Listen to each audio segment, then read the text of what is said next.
Bien, teníamos que trabajar en función de lo que queríamos fuera una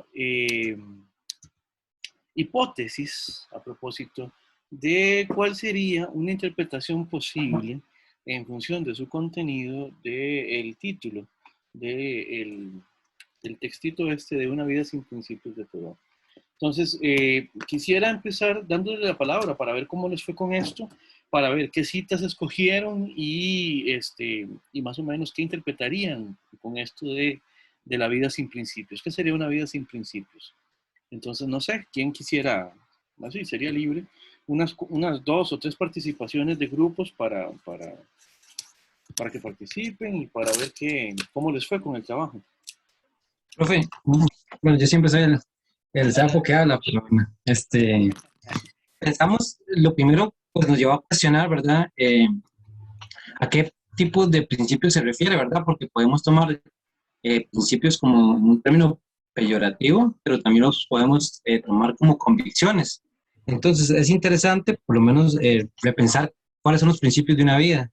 Pues si son principios jurídicos, dogmáticos, o son convicciones personales por las cuales pues uno hasta llegaría al extremo de defender una causa a costa de la vida misma, digamos, Ujú. cuando son convicciones muy fuertes. Ya. Primero, Sí. como que analizamos en torno a eso, ¿verdad? ¿Qué nos dice el título? ¿Qué tipo de principios son? Y si son necesarios, no necesarios. Ok. Y Rauden, entonces, en ese sentido de lo dogmático es que dirías que estaban analizando lo que tiene que ver con los principios de manera peyorativa, como dijiste. Sí, como limitantes, digamos, como seguir no sé, unas reglas morales religiosas, digamos, que nos inculcan desde pequeños. Ok. Muy Pero bien. también, digamos, puede verse como, como del otro lado, estas convicciones personales de, no sé, ahora querer colaborar en pro del medio ambiente o cuestiones de este tipo. Entonces, primero repensamos como a qué refiere todo, ¿verdad? ¿Qué tipo de principios? ¿Son estos principios que nos limitan o son aquellos principios que nos llevan como a vivir nuestras pasiones como de mejor forma? Ok, comprendo, comprendo. ¿Y qué opción escogieron ustedes para interpretar el texto? Pues en torno, es que también, o sea, uno puede analizar eso, pero en torno al texto ya por uno nos va diciendo un poco sobre qué tipo de principios o a qué tipo de principios refiere él, ¿verdad? Yo creo que son bueno, se puede analizar desde las dos corrientes, pero pensaría en torno, ¿verdad? A lo que él reflexiona. Nosotros tomamos la pregunta A y la B, si no me equivoco, ya le confirmo. Y estuvimos como reflexionando en torno a estos dos, ¿verdad? La primera nos llevó, ¿verdad?, a analizar lo que refiere como a la administración del dinero, ¿verdad? Hacer de la vida y pusimos un ejemplo tal cual y como más claro, no puede ser que las personas que nos dedicamos a la filosofía, ¿verdad? Ajá. Podemos haber escogido cualquier otra carrera con mayor auge económico, pudimos ser, no sé, médicos, ingenieros, pero nos optamos por la filosofía para llenarnos tal vez intelectualmente o de una forma distinta, pero tal vez no esperando a conseguir el dinero o todo el dinero que consiguen algunos otros, pero entonces siempre con la idea de fondo, profe, de no perder el poder enriquecernos o hacer la vida algo apetecible, como lo decía el mismo Toro, ¿verdad? Hacer de la vida algo apetecible y no solamente como que, y prefiere también como a la segunda idea, a la segunda pregunta, de repetir constantemente un ciclo como el mismo Camus lo propone en el mito de Sísifo, ¿verdad? Constantemente repetir un ciclo de trabajar 12 horas, llegar a mi casa cansado, consumir algún poco de entretenimiento y al siguiente día la misma rutina establecida.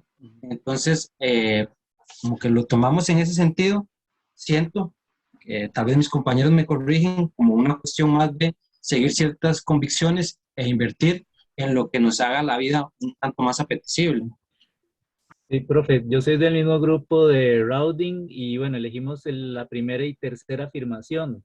Ujú. Partiendo de la vida sin principios, también visualizamos que perfectamente podría construirse esos principios desde la propia experiencia. y también eso depende de qué tanto yo deseo cultivarme, ¿verdad? Puede ser que mi interés sea en menor o mayor manera sobre algún tema específico, algo que me estimuló mi entorno en el que me tocó desarrollarme, pero al crecer, yo decido o mantenerme o migrar a otro entorno durante mi periodo de adultez, ¿verdad? Y perfectamente queremos plantear también que esa construcción es desde la experiencia y no necesariamente optar por la construcción social, los nombres que la sociedad le da a los valores, a esos principios. Comprendo. Esto de la sociedad lo vamos a retomar en un momentito. Primero quería darle la palabra a Josué, que levantó la mano. Bueno, nosotros también tratamos la cita A y la C desde el punto de vista de que los principios son los impuestos por la sociedad, a esos a los que se refiere Turó, es los como lo entendimos. Por ejemplo, los caminos por los que se consigue el dinero, el autor explica del el vecino, que sea todo laborioso, muy bien, trabajador y que el Congreso de Estados Unidos debería proteger esta labor viril, pero la piedra que lleva va a servir de adorno. Es lo mismo de, es como si me pagaran por, no sé, bueno, creo que fue sí, en la Gran Depresión, que la gente se le pagaba por hacer huecos y después llenarlos. Eso es como algo insultante. De hecho, Pero, el mismo Thoreau tiene un pasaje donde dice que la mayoría de personas se sentiría insultada si los contrataran para tirar piedras por encima de un muro y después irse al otro lado del muro y devolverlas también tirándolas. Sí, algo así. Sí, sí. Perdón, Josué, te interrumpí.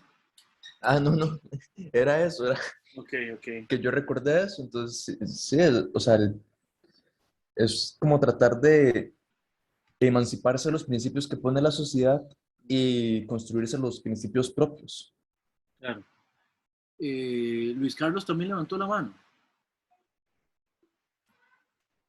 Sí, profe, yo creo que voy como por lo que acaba de decir el compañero, porque no sé hasta qué punto en realidad si lo que Thoreau estaba proponiendo era como eso, como que deberíamos de vivir una vida sin principios, o si más bien durante su texto lo que hace es una crítica a cómo el ser humano vive una vida sin principios, más bien sin convicciones este, reales, sino que nada más como una oveja sigue la manada, y como hablaban los compañeros, pues nada más iba y se dedicaba al trabajo, llegaba y se dedicaba a cosas triviales. Nosotros escogimos la C y la D, creo, para ver. Ajá. Entonces, sobre cómo el hombre, nada más, pues, va así, como por la vida, sin principios, siento que puede ser otra de las interpretaciones. Otra interpretación posible. Bien. Steven y después Merce también han levantado la mano.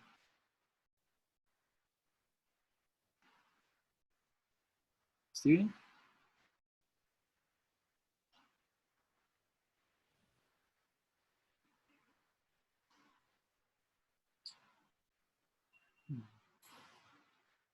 No te escuchamos, Steven. Hola, Ahí está. ¿ya? Ok. Vieras que con Torio, al menos en esta parte, que lo que él dice, una vida sin principios, encuentro como cierta similitud con este dicho de cuestiona todo menos esto. Él llega y dice como, hey, no tengan principios, vivan libres y no sé qué, hagan lo que yo, pero de ahí, un toque paradójico. Pero al final él lo que propone es desde una visión general, pero aún así un modelo a seguir. No, no, es que no es un modelo a seguir, simplemente es un modelo que él establece y que según a quien le pueda parecer mejor.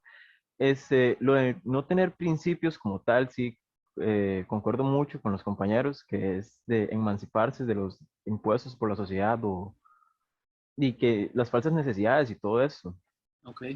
A su vez, bueno, el grupo mío, nosotros escogimos la B y la D.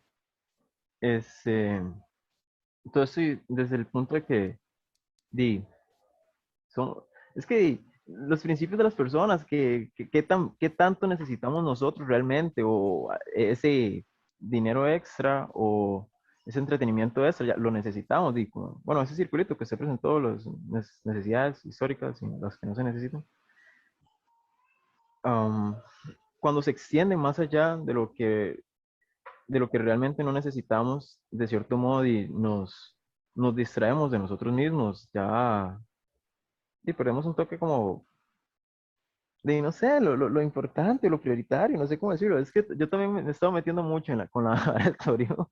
No solo leerlo, sino y aplicar la vivencia, todo eso. Okay. Y de cierto modo, profe, si uno dice como, madre, ¿qué estoy haciendo con mi tiempo?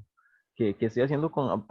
salí de mi casa para estar aquí en este parque con este madre? ¿Qué estoy haciendo yo productivo con eso? Ya, realmente uno me estoy cuestionando ya muy heavy.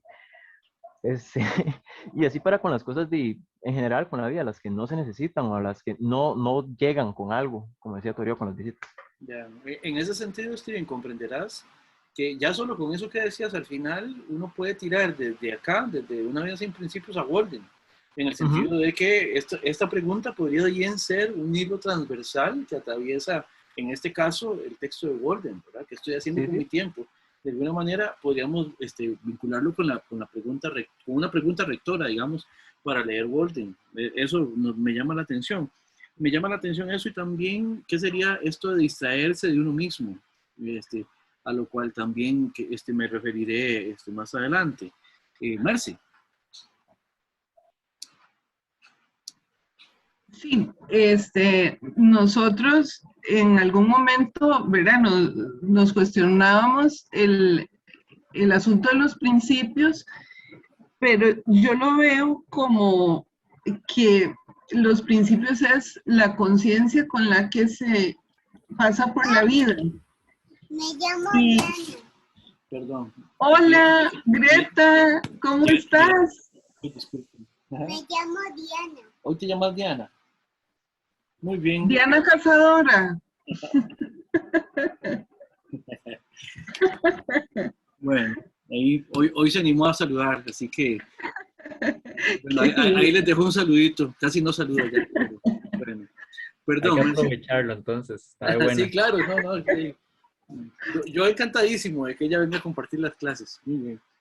Perdón, Merce, retomando. No, está bien. El asunto es que si los principios son esa conciencia con la que se realiza el trabajo, con la que se realiza la vida, con la que se cruza por la vida,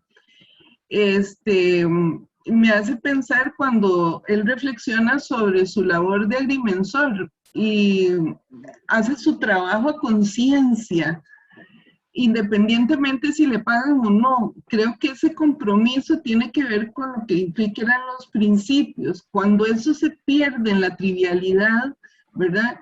Y simplemente se trabaja para cobrar o por el dinero, entonces sí que torta, porque ahí no hay crecimiento, es nada más que estás vendiendo tu tiempo, no estás creciendo con lo que haces. Creo que los principios... Ajá. No, ahí te quería atravesar el caballo un toque, porque además en ese pasaje es contundente lo que dice, ¿no? Que él, cuando dice, cuando yo le presento a los clientes posibles las diferentes metodologías para medir sus terrenos, nunca me preguntan cuál es el más justo para medir, sino con cuál ellos van a resultar beneficiados, en el sentido de que cuál les daría a ellos más terreno, ¿verdad? Eso también dice mucho en lo que puede derivar una ocupación eventualmente.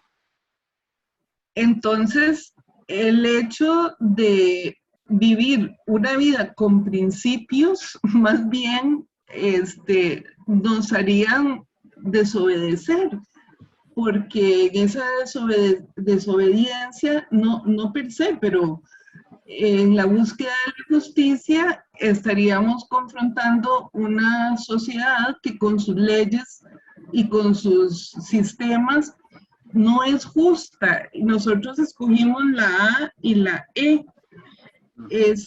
Nos llamó mucho la atención, ¿verdad? Porque está como el extracto del colonialismo, como ir al Amazonas para justificar una relación totalmente abusiva y extractivista de la naturaleza. ¿Y por qué esclavitud? Esclavitud es lo mismo que decir obrero mal pagado, ¿verdad? Es lo mismo, es ese mismo sistema, nos lleva a lo mismo, pues, a la injusticia. Claro, ahí yo agregaría incluso algo, puede haber, vamos a ver, hablando incluso de cierto tipo de servilismo en relación con la esclavitud, puede haber una esclavitud también bien pagada, en el sentido de que, bueno, hay trabajos que son muy buenos desde el punto de vista de su remuneración, pero básicamente lo que hacen es comprar a la persona, ¿verdad? A eso también lo podríamos referir más adelante, porque independientemente de dónde es que venga el inconveniente, ya sea un mal salario, ya sea una restricción de las posibilidades de vivir, ya sea, no sé, malas condiciones de desempeño, no sé, como quiera que se vea, todo eso puede tirar de alguna manera cadenas para los individuos. A eso también lo vamos Excelente. a volver, claro. Excelente ese punto, claro, claro. Sí. Bien, Nela también levantó la mano.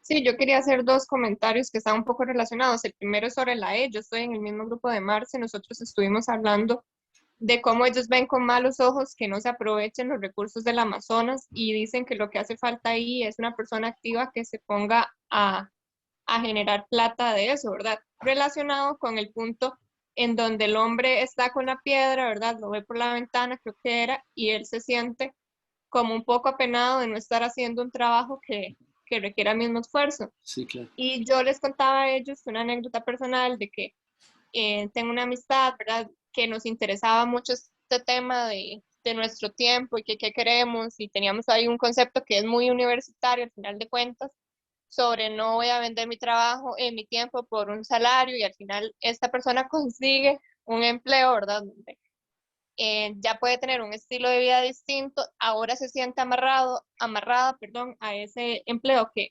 obviamente no le gusta y está súper obstinada, y en algún momento yo sentí la necesidad de tener algo similar, porque no sé, uno se ve como pensando en que tal vez eso sea lo que necesita, o esa es la clase de progreso, de éxito, de desarrollo que usted tiene, pero hay que tener en cuenta que para todos el desarrollo o el progreso o el éxito es distinto. Para unos podrá ser la parte económica, que a mí me parece que está bastante errado, pero bueno, y para otros de simplemente tener tiempo para hacer las cosas que a usted le gusta. Obviamente que hay que ganar algo de dinero porque nadie vive de amor, pero ojalá sea algo que a usted le genere cierta satisfacción y al final de cuentas no sentirse dependiente de eso porque cuesta más salir. Cuando usted cree tener unas necesidades que son superficiales y que están más que todo impuestas, usted le cuesta salir de ese trabajo porque usted cree que lo necesita y que usted no va a poder vivir sin esos 550,000 colones que le llegan. Y entonces te cuesta salir de ahí, pero si usted tiene la mentalidad de que sí necesita algo de dinero, pero puede cambiar sus gastos, por ejemplo, para que su vida no sea tan llena de compras y de compras y de compras, entonces usted empezará a hacer lo que le gusta, ¿verdad? Que también de eso habla mucho la lectura. Claro.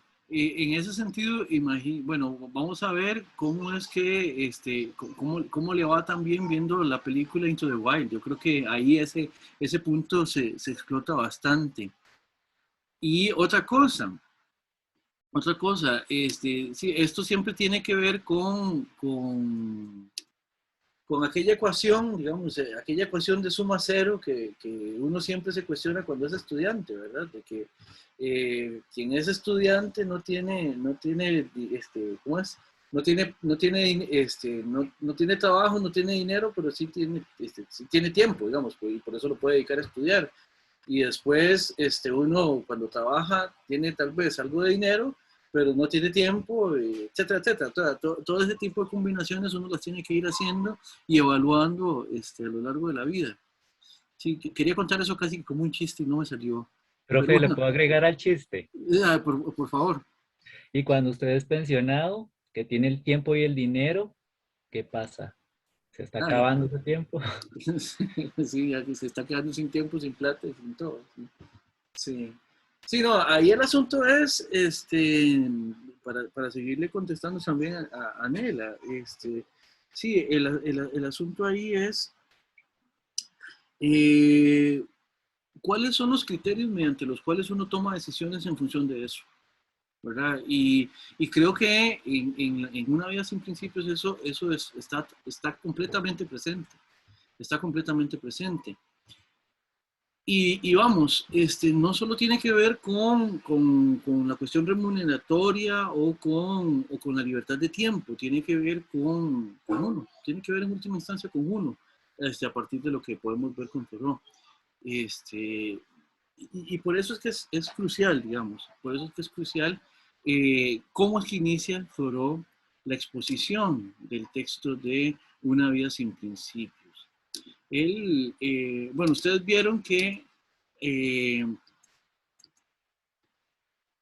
hay una parte donde Thoreau, bueno, pues empieza exponiendo el hecho de lo terrible que es, digamos, ver a una persona exponiendo algo sobre lo que no se siente que hay una convicción de fondo, ¿verdad?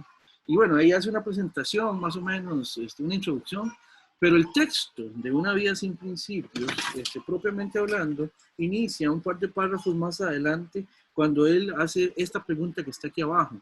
Consideremos el modo como pasamos nuestras vidas.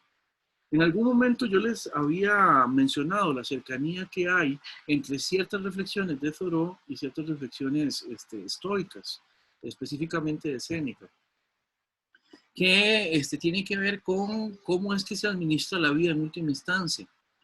Thoreau menciona varias cosas que nos van dando ciertas pistas, ¿verdad? Cuando está empezando, él dice que es terrible que cuando la gente se acerca a él, le llegan a hacer preguntas o llegan a hablar con él o a preguntarle cosas, pero que, y él lo dice así, en un sentido que como lenguaje, digamos, filosófico, a mí me parece un poco ya cursi incluso, que solo lo que dice es, a la gente parece no interesarle nunca mi esencia, sino solo mi superficie, ¿verdad? Esa pregunta por la esencia, que ya para tiempos de Thoreau, incluso en discusiones filosóficas, pues no era tan usual. Por eso, como les digo, suena un poco como un poco anticuada la pregunta, incluso para tiempos de Thoreau. Pero lo interesante acá es que Thoreau lo que dice es, bueno, en última instancia, ¿cuál es ese núcleo duro que somos, ¿verdad? Para ver a qué es en última instancia lo que respondemos. Y con esto les comparto mi hipótesis interpretativa del título del texto, ¿verdad? Una vida sin principios, básicamente lo que hace es, voy a decirlo así sin dar demasiadas explicaciones, pero simplemente es como hacer una tabula rasa a propósito de cuáles son los principios que determinan una acción. En el sentido de que una vida sin principios es algo así como la reflexión a propósito de cuáles son en última instancia los principios que de verdad están en esa vida. Es un poco retorcido, yo lo sé, pero el punto es que en última instancia Thoreau no está haciendo, me parece a mí, no está haciendo una invitación nihilista en el sentido de negar principios, de simplemente, en última instancia, remitir a una nada en relación con los principios de la acción, sino más bien la vida sin principios está en función de esta pregunta rectora, de cómo vivimos, cómo vivimos.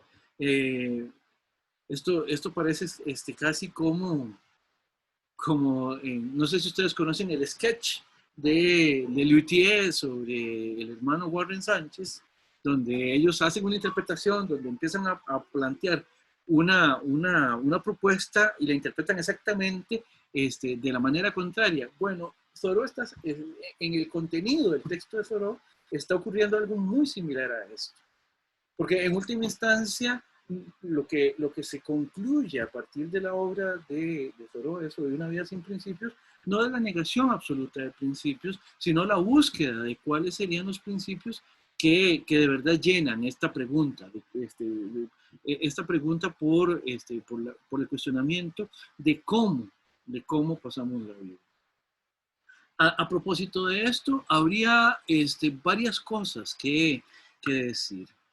Empezando por, bueno, habíamos ya visto en anteriores ocasiones cómo para Thoreau, en última instancia, hay una preocupación precisamente por cómo es que se define esto del tiempo libre. Esto es importante porque en última instancia, vamos a ver, de repente ustedes pueden no coincidir con esta interpretación, pero a mí me parece que la propuesta de Thoreau en última instancia es la propuesta que trata de afianzar una individualidad. La individualidad de quien se haga esta pregunta y la trate de responder, ¿verdad? En ese sentido, la filosofía o la propuesta filosófica, en este caso ética de Thoreau, es completamente abierta. En tanto que lo mejor es que cada quien construya las respuestas a esta pregunta de la mejor manera dentro de sus posibilidades. En ese sentido, no hay en Thoreau una manera de entender que el proyecto ético sea, en ese sentido, universalizante. ¿A qué me refiero como universalizante? Vuelvo acá a la vista, de nuevo, a que estamos en un periodo donde la reflexión de fondo tiene que ver con principios más bien post-ilustrados, por decirlo de alguna manera, ¿verdad? En el sentido de que ya lo que estamos explicando no es a un conjunto de sujetos que operan todos a partir de una homogeneidad en su actuar, una homogeneidad en su manera de conocer el mundo, ni una homogeneidad en su manera de tomar decisiones, sino que más bien a partir de las críticas que se le hicieron a esa modernidad dura, digamos, a esa modernidad madura de la Ilustración, que trataba de hacer una explicación, por así decirlo, homogenizada como respuesta para todo aquello que sea humano, digamos. A partir de ahí empezaron estos fuertes posicionamientos de la individualidad. Y Thoreau, en este sentido, por lo menos desde el punto de vista ético, calza con esa petitoria de un planteamiento fuerte, o mejor dicho, un planteamiento de una individualidad fuerte, en el sentido de que las respuestas tienen una validez y tienen un entorno de validez que se refieren en última instancia más bien a individuos que no a generalidades a partir de las cuales nos podemos pensar todos como participantes de un mismo tipo de actuar y formas de hacer en el mundo. No sé si con esto estoy dejando claro lo que estoy tratando de explicar, pero el punto es, Thoreau en última instancia lo que está es tratando de ver o tratando de pensar a cuáles criterios echamos mano una vez que queremos responder esta pregunta. Vamos, o sea, una posibilidad es que uno simplemente actúe en el mundo. En este texto hay una reflexión a propósito de la labor, una reflexión a propósito del trabajo, que es importante, ustedes lo vieron, y muchas veces uno simplemente hace su labor, cumple con aquello que tiene que cumplir, ya sea como estudiante, ya sea como trabajador, ya sea como lo que quiera que sea que nos dé un marco general de respuestas. Uno puede operar en ese marco general de respuestas sin meterse mucho a reflexionar a propósito de por qué actuamos como actuamos. En el sentido de, Raudin ahora mencionaba a propósito de que escoger filosofía en función de, o a costo de negarse a otro tipo de carreras que tendrían, no sé, tal vez otro tipo de remuneración, eso en algún momento lo hace pensar a uno. Bueno, muchas veces uno no piensa, o cuando lo piensa lo resuelve en función de un criterio que vamos a llamar externalista. Uno se fija en aquello que produce como algo exterior a nosotros, la decisión que vamos a tomar y en función de eso la tomamos. Eso lo vamos a retomar ahora. Pero Thoreau, en ese sentido, lo que hace es que lo invita a uno a darle vuelta siempre a la dirección de la pregunta. Lo que estamos preguntándonos, lo que estamos cuestionando siempre debe ser en función de nosotros. En última instancia, siempre lo que estamos cuestionando es a nosotros mismos. ¿Por qué hacemos lo que hacemos de la manera que hacemos? De la manera que lo hacemos. ¿Por qué escogemos lo que escogemos y no otras cosas? En algún momento creo que yo ya les preguntaba, o sea, ¿qué justifica que ustedes estén aquí hoy escuchando esta clase?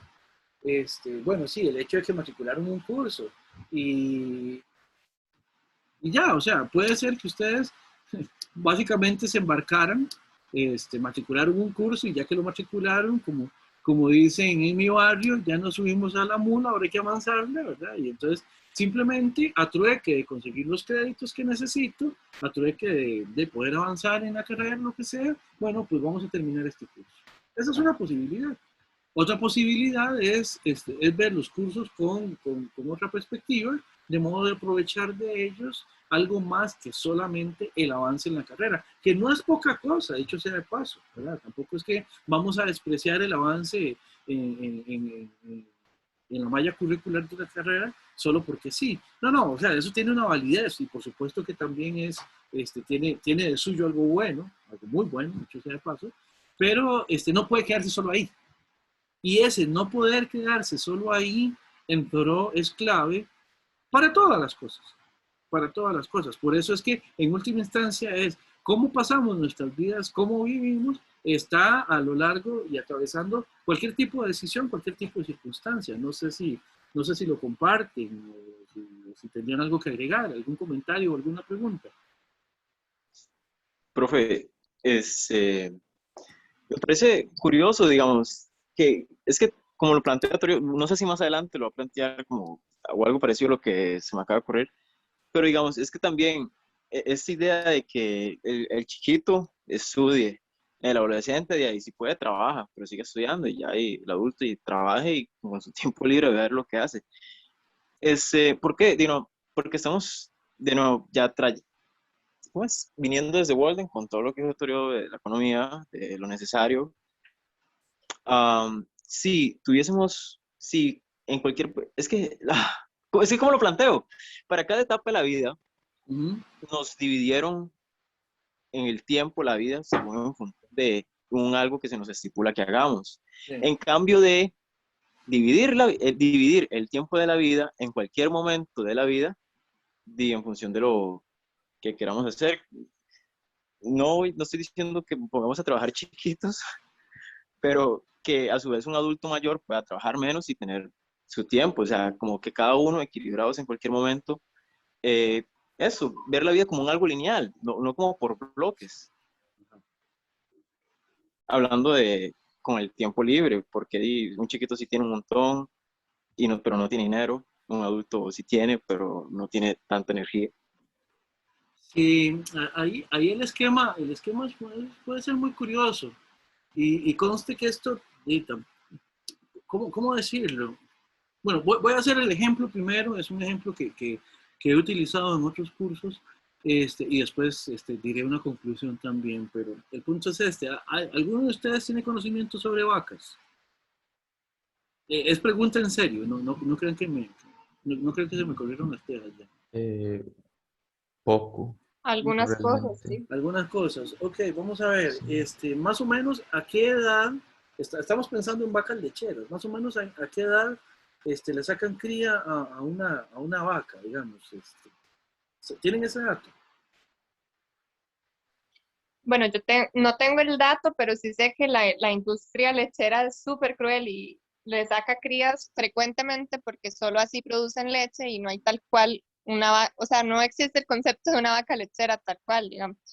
Las vacas producen leche para sus crías, pero digamos, sí sé que es lo más temprano que se pueda. Y también sé que una vaca no dura mucho tiempo en las condiciones de una granja porque es muy desgastante, un embarazo tras otro, emocionalmente también, y bueno, todo lo que implica eso, pero sí creo que es yo diría que menos del año ya están embarazándolas artificialmente muchas Ya. veces. Sí, yo realmente tampoco domino los tiempos ni nada por el estilo, pero el punto es, vos decías que también una vaca dura no dura demasiado en condiciones de granja. ¿Eso qué quiere decir? ¿Qué pasa cuando una vaca ya se le está O sea, acabando el tiempo? una Ajá. vaca en un ambiente libre, digamos que viva en una finca pequeña donde no le estén sacando constantemente producción, Ujú. puede vivir como 10, 12 años, pero una Ajá. vaca de granja vive 5 tal vez, porque incluso las desechan cuando ya no producen la cantidad suficiente de leche Ujú. y todo lo que implica la extracción de leche las desgasta demasiado físicamente, entonces por eso es que mueren más rápido o simplemente las matan, Sí, las a eso me mandan, refiero. sí, las dejan de aprovechar como productoras de leche y las aprovechan como carne, ¿verdad? Profe, Efectivamente, sí. normalmente, digamos, en su estado natural, ellas tendrían como su estructura para tener una cría como a los 24 meses, digamos, como a los 2 años, pero en la industria de leche o así, muchísimo antes de los 2 años, año y medio más o menos. Ya, ya. Y muy probablemente, efectivamente, como dice Aniela, dure mucho menos, digamos, que lo que duraría en otras condiciones. Ahora, ¿por qué me pregunta sobre la vaca lechera? O sobre la vaca en una granja de producción lechera. Bueno, porque la manera de asumir la vida de esta pobre vaca es más o menos la siguiente. Llega un momento en que, por su edad, ya le toca sacar una cría o sacar crías. ¿Para qué? Para que empiece a producir leche, porque de eso es de lo que se trata, que produzca leche. Y una vez que ya pues tiene la cría y está produciendo leche, pues se administra la vaca de alguna manera determinada como para que, bueno, apenas se pueda, se desteta a la cría, ¿verdad? Y en el momento en que se pueda, pues de nuevo se le saca otra cría, porque es lo que toca ya en ese momento. Y así sucesivamente hasta que efectivamente, tal como decía Nela, llega un momento en que la vaca ya no está para seguir produciendo leche por alguna condición o física, de edad o lo que diablo sea, ¿verdad? Y en ese momento entonces a la vaca lo que le toca es pues salir de la granja de leche para enfrentar otro tipo de proceso, muy probablemente que la sacrifiquen. Ahora, el asunto es vean que muchas veces los seres humanos vivimos la vida más o menos con criterios similares a los de una granja lechera, en el sentido de que, vamos a ver, mi hija tiene 4 años y medio, por ejemplo. Ya sabemos que más o menos para el próximo año, ya a ella le toca enfrentar un proceso de socialización y de educación institucionalizada. O sea, ya no es viable que ella simplemente esté aquí en la casa, sino que tendría que enfrentar algún proceso de cuidado y de educación mediante una institución, por ejemplo, una escuela o algo por el estilo. Y vean que dije que ya le toca. ¿Por qué? Porque después, cuando tenga 7 años, ya le toca entrar a la escuela. Cosa que, si todo sale bien, más o menos a los 12 tendría que ir terminando la escuela. ¿Por qué? Porque a los 13 le tocaría entrar al colegio, ¿verdad? Y en función de eso, después, por ahí de los 18 años, 17, 18 años, ya le tocaría ingresar a la universidad, ¿verdad? Y después, ya,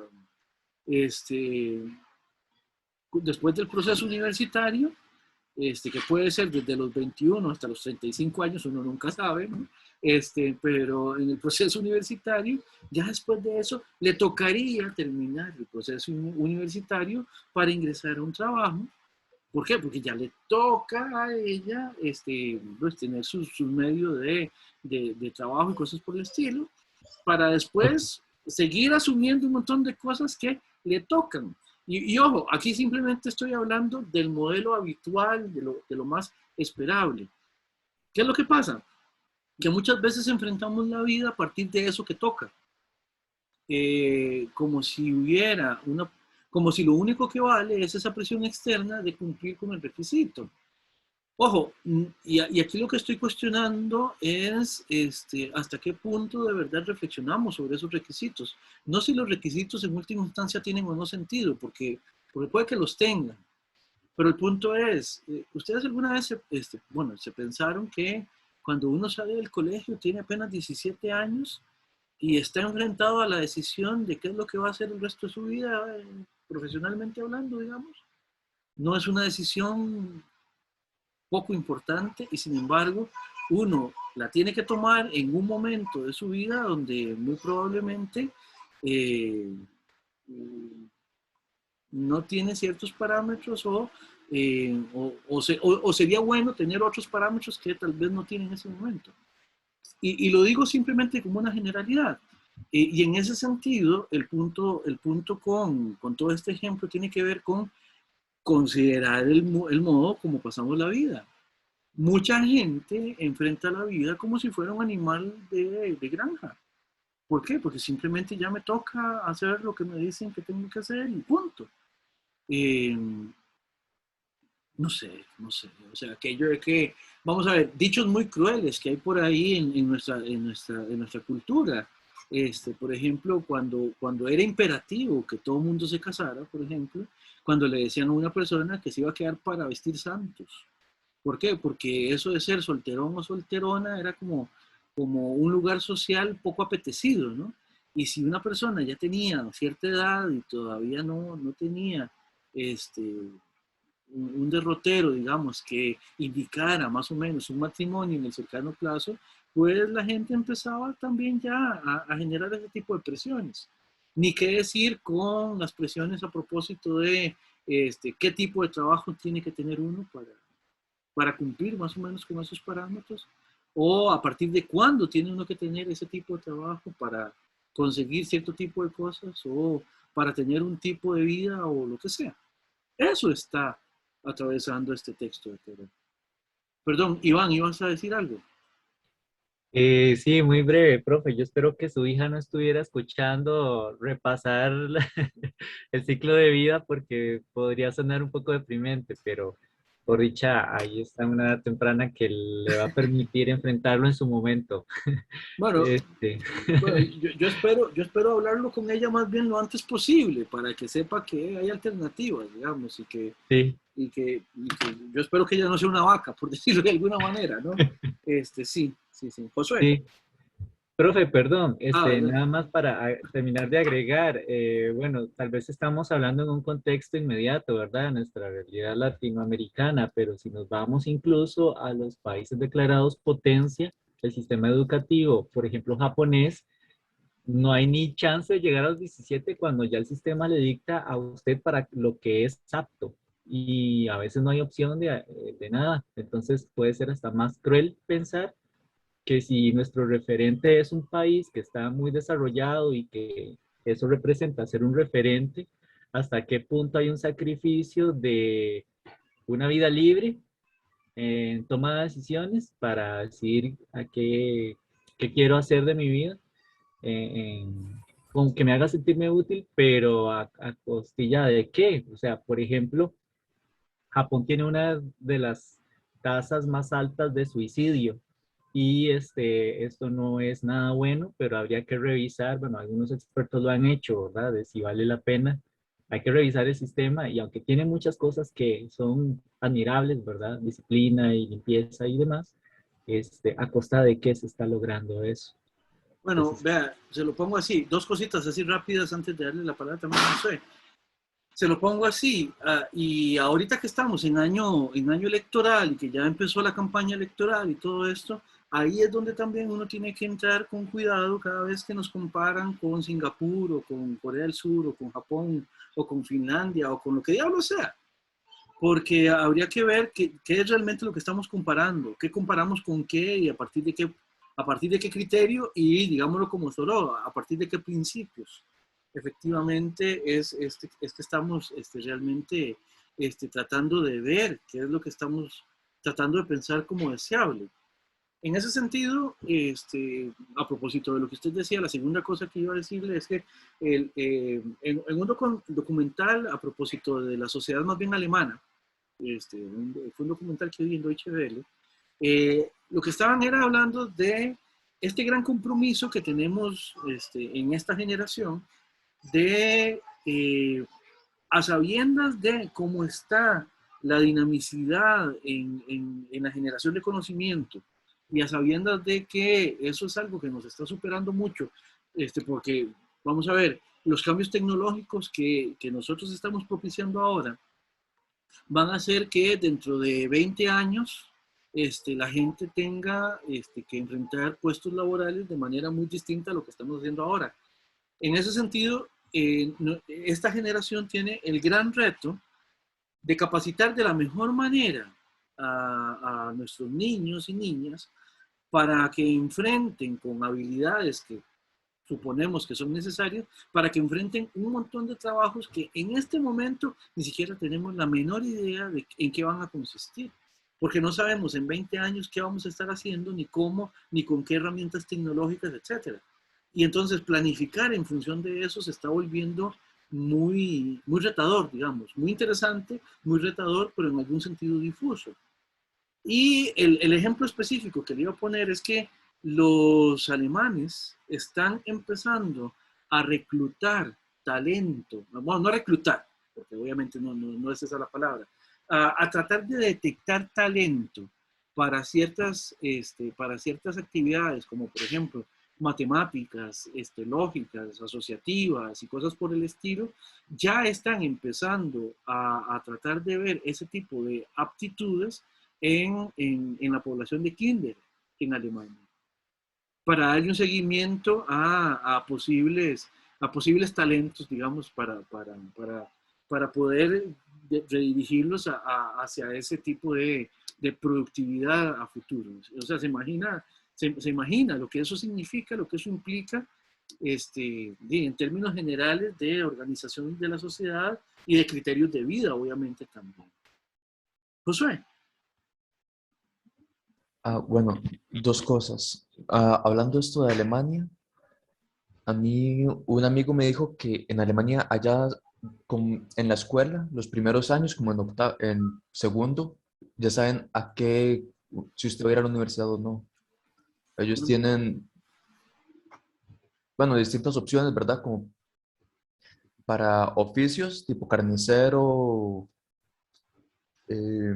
mecánico o universidad y sí, para ser doctor, abogado y así. Sí, sí, sí. Pero desde los 2 años es que a usted le dicen si usted va a ir a la universidad o no. Sí, sí. Y son los papás los que le escogen, no es usted. Sí, y en ese sentido tiene que ver con esto que le digo, o sea, lo que están tratando es de ver más o menos cuáles son sus aptitudes y en función de eso redirigirlo. Si a un gimnasium que llaman ellos o si a un instituto más bien de corte técnico. Sí, eso sucede, pero vamos a ver, ahí estamos viendo, por así decirlo, un extremo en el sentido de ciertos lugares a donde la productividad los ha llevado a eso. Pero nosotros, digamos que no estamos en nuestra discusión no va por ese lado, no es que estamos exentos de este tipo de programación. En última instancia, también hay un montón en ese sentido, principios, hay un montón de programaciones, en ese sentido, sociales e institucionales, que a nosotros se nos imponen también desde muy pequeños. No en el mismo sentido y no con los mismos resultados, desde muchos puntos de vista, no con los mismos resultados, pero sí, digamos, la dinámica es muy similar en ese sentido. Sí. Y lo segundo que iba a decir es que como yo soy de ciencias políticas, sí. Algo que no se puede cuestionar mucho es la democracia y la edad. ¿Desde cuándo? Desde los 18 años a usted le toca votar, pero nuestro cerebro se desarrolla a los 25, o se termina de desarrollar en promedio. Entonces, es ponerle a gente que no está, bueno, que el año pasado ya se había, que apenas está saliendo del colegio, a tomar decisiones muy grandes. Ujú. Entonces, es Sí, porque le toca. sí, yo ahí vamos a ver, el comentario que yo haría a propósito Ujú. de algo como de una afirmación como la que usted está haciendo, es que también qué posibilidades tenemos nosotros o generamos nosotros como entorno social e institucional para que para que las personas nos veamos enfrentados a a tomas importantes de decisión antes de los 18 años, en el sentido de que es como muy artificial la división, digamos, de la minoría de edad a la mayoría de edad, y, y realmente no estamos completamente, no estamos coherentemente preparando a las personas para que tengan todas las capacidades y para que puedan generar, pensar a partir de su propia iniciativa, a partir de los 18 años, ¿ya? Antes de los 18 años los consideramos como que no cuentan, digamos, porque no son ciudadanos, por así decirlo, pero a partir de los 18 años tienen que participar de una manera que no se ha propiciado anteriormente. ¿Me explico? O sea, me Sí. parece que eh, ciertamente hay ciertas decisiones, y yo ya lo mencioné anteriormente, a los 17 años, 18 años uno tiene que tomar decisiones a propósito de qué quiere hacer el resto de la vida. Ujú. El asunto es cómo estamos nosotros también poniendo en control de los individuos ese tipo, la mejor manera o el mejor horizonte posible para la toma de esas decisiones que son importantes. ¿De qué tantas herramientas estamos dotando a la gente en ese sentido? ¿Me explico? Sí. Sí. Esa es una discusión también diferente, pero me Ujú. parece que es posible. Sí, porque las estadísticas que yo manejo es ¿Sí? que la mayoría de gente vota por lo que los papás les dicen a los 18 años Pues, y 21 a por los ahí. 18, a los 35, a los 60, uno se puede encontrar gente que vota por tradición de esa misma manera en todos los estratos. Pero sí, es Sí. precisamente eso, ¿verdad? A partir de qué momento la gente de verdad puede eh, y generar sus propios principios Ujú. de reflexión y de decisión. Sí. Perdón, vi también que, Merce, volviste a levantar la mano.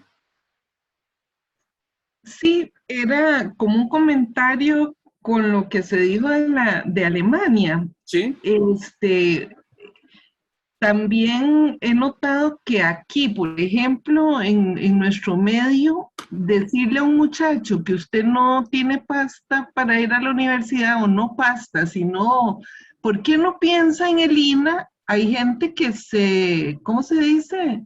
Se indigna si uno sugiere eso, y tal vez tiene aptitudes, porque un jardinero, por ejemplo, en Alemania, puede ganar y trabajar y tener una vida honrosa y cómoda, ¿verdad? Sí.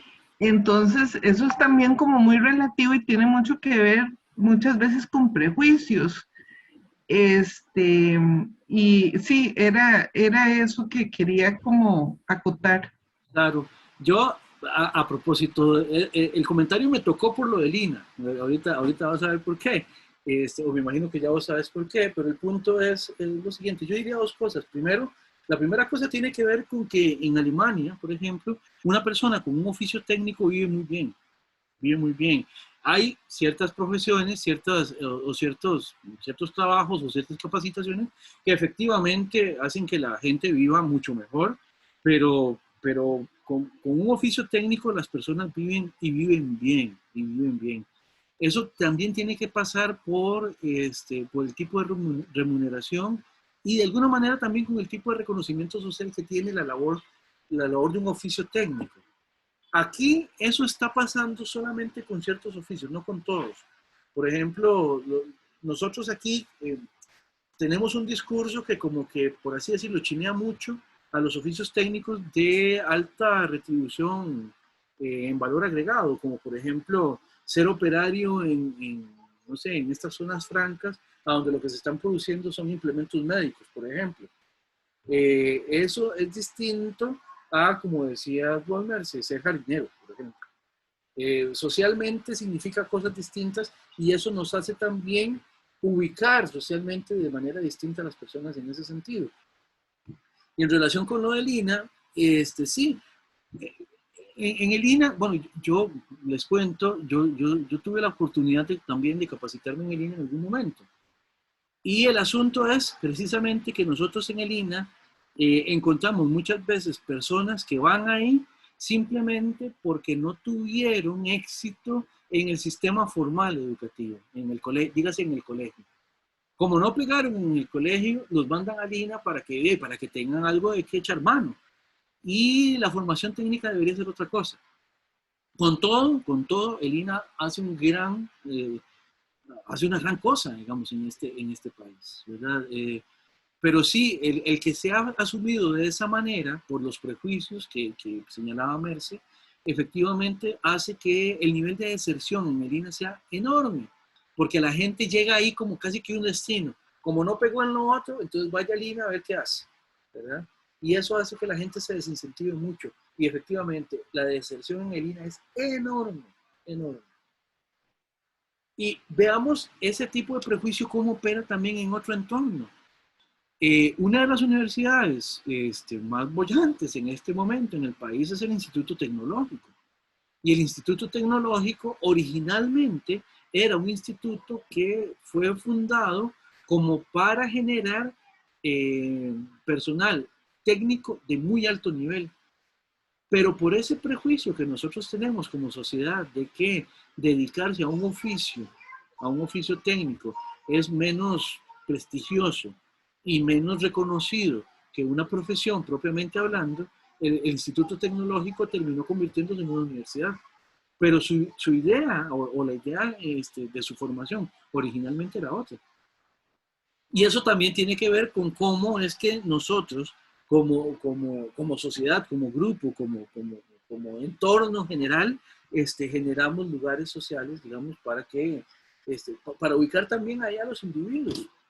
Y todo esto está relacionado, Lo vamos a ver hacia el final de la sesión de hoy con una cuestión más política, que es la parte que estamos abriendo también ya con Thoreau en este momento. Sin embargo, tengo que, ya son las 6, entonces deberíamos hacer nuestra segunda pausa. Por lo cual les propongo que descansemos por 10 minutos.